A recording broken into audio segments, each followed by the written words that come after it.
Un petit point en ce jeudi matin sur la performance de la tech américaine, donc notre bulle préférée de cet automne, ce début d'hiver 2025. Alors je souhaitais revenir rapidement sur ce qu'on a vu avec Palantir en début de semaine.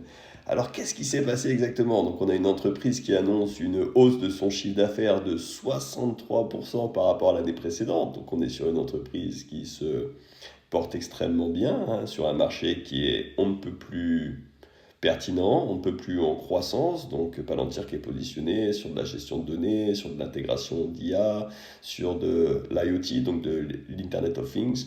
Donc on est sur des marchés qui sont porteurs, on est sur le cœur de ce qui porte l'économie américaine, c'est-à-dire des solutions technologiques en lien avec l'IA. Et Palantir nous annonce mardi des résultats en hausse, en tout cas pas des résultats, pas des profits, mais un chiffre d'affaires en hausse de 63%. Donc tout va bien, finalement cette entreprise se porte bien. Et ce qui se passe dans la foulée, c'est qu'on assiste à un effondrement finalement de la valorisation de l'entreprise en bourse.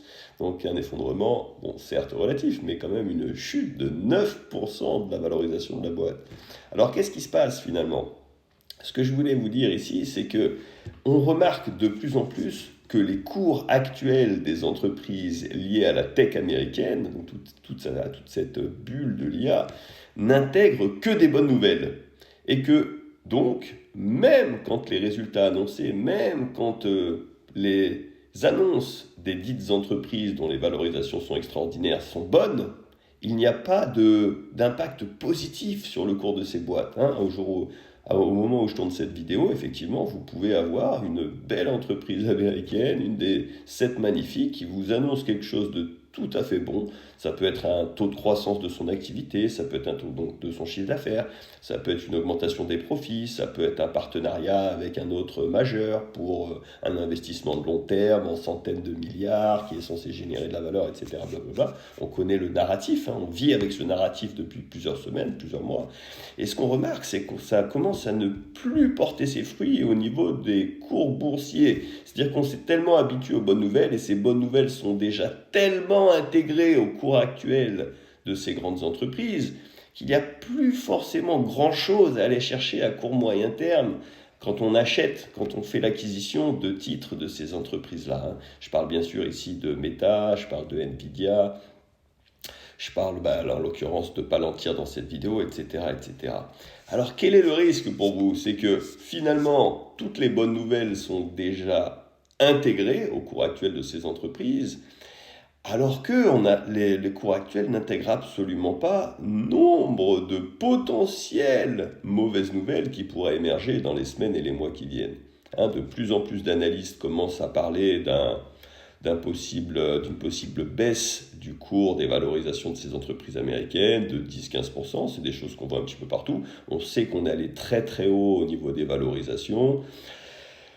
On a une économie américaine qui, d'une manière générale, ne se porte pas si bien. Hein. Si vous regardez, si vous sortez donc les 7 magnifiques ou ces entreprises tech du S&P 500 et que vous regardez ce qui se passe, eh bien, vous allez voir que la performance, elle n'est pas extraordinaire. Hein. On a un marché américain qui est plutôt à la limite de la récession si on laisse de côté l'évolution à laquelle on a assisté au niveau des entreprises tech. Donc la tech aux États-Unis se porte bien, donc se porte même merveilleusement bien, des taux de croissance incroyables, des opportunités en veux-tu, en voilà, un narratif qui porte bien, donc des investissements énormes et tout, bon, on connaît le délire, une adoption de l'IA qui va très très vite, des acteurs américains qui sont très très bien positionnés, d'ailleurs qui sont les entreprises les mieux positionnées pour tirer profit de cette révolution de l'IA à l'heure actuelle, même si on n'est pas du tout en capacité de savoir si les investissements qui sont réalisés actuellement dans l'IA porteront leurs fruits et se transformeront en profits sonnants et trébuchants. Hein. Si on a très peu de visibilité sur ce que vont rapporter ces méga investissements en centaines de milliards de dollars, hein, dans toute l'infrastructure IA. Hein.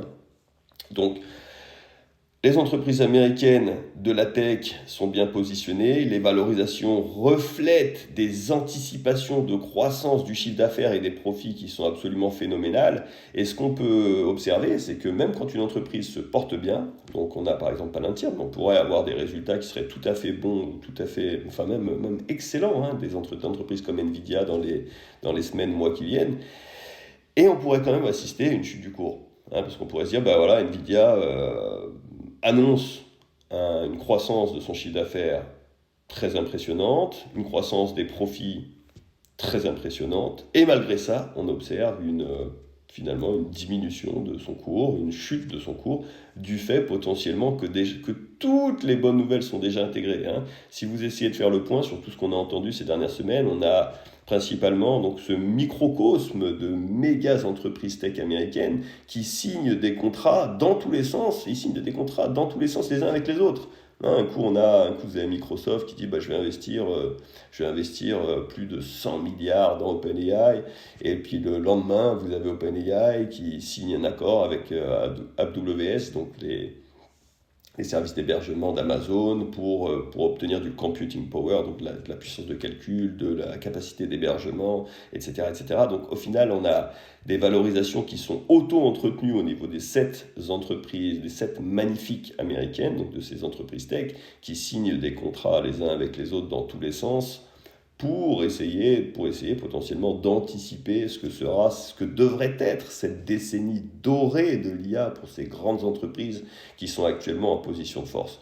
Donc, encore une fois, ce qu'on voit, c'est que quasi que des bonnes nouvelles sont intégrées dans tous les sens. On voit que les cours reflètent des anticipations absolument mirifiques au niveau de l'évolution du chiffre d'affaires, de la position concurrentielle de ces boîtes et des profits à réaliser dans les années qui viennent.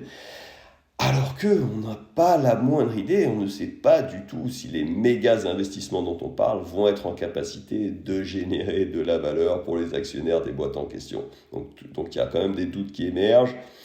Les acteurs deviennent de plus en plus sensibles et on pourrait assister à une correction, même sans mauvaise nouvelle, et c'est là que c'est intéressant. On pourrait assister à une correction, même sans mauvaise nouvelle, qui ferait chuter les cours sur les semaines qui viennent. Donc, encore une fois, de mon côté, je suis extraordinairement prudent, j'investis plus du tout dans cette méga bulle au niveau de l'IA, à voir s'il y a une correction de cours, si potentiellement je reprends un petit peu mes investissements dans le domaine, mais là pour l'instant je reste observateur et vigilant sur la situation. Et puis souvenez-vous, on pensait que la Réserve fédérale américaine allait baisser ses taux. On pensait que d'ici la fin de l'année, là pour le mois de décembre, et de plus en plus on commence à douter. Des petites pressions inflationnistes, on ne sait pas trop si effectivement la Banque centrale américaine va être accommodante. Et donc typiquement ce type de nouvelles dans un marché qui fait face à des valorisations extraordinairement élevées, potentiellement ça pourrait engendrer une petite correction. D'une manière générale, on a l'impression, pour résumer un petit peu cette vidéo, cette prise de parole, que les valorisations des méga entreprises américaines de l'IA, de la tech, intègrent une quantité infinie de bonnes nouvelles et que, par contre qu'il n'y a pas de mauvaises nouvelles intégrées. Donc imaginez une mauvaise nouvelle dans les semaines ou les mois qui viennent. Typiquement, ça peut être le lockdown aux US qui dure un petit peu, ça peut être des prévisions qui sont mauvaises au niveau de l'emploi, il peut y avoir 1000 mauvaises nouvelles qui potentiellement ne sont pas du tout intégrées au niveau des cours des grandes entreprises américaines qui potentiellement pourraient impacter à la baisse les valorisations des boîtes en question. Donc attention, les bonnes nouvelles sont intégrées au cours, les mauvaises nouvelles ne le sont pas. Donc potentiellement, quand il se passe quelque chose de positif, vous n'allez pas forcément voir le cours des entreprises en question augmenter. Par contre, en cas de mauvaise nouvelle, vous pourriez avoir une correction parce qu'on a l'impression que de plus en plus d'acteurs anticipent une correction dans les semaines qui viennent. Donc au moindre mauvais signal, on pourrait quand même voir une chute des cours des dites 7 magnifiques. Allez, belle journée à vous, salut.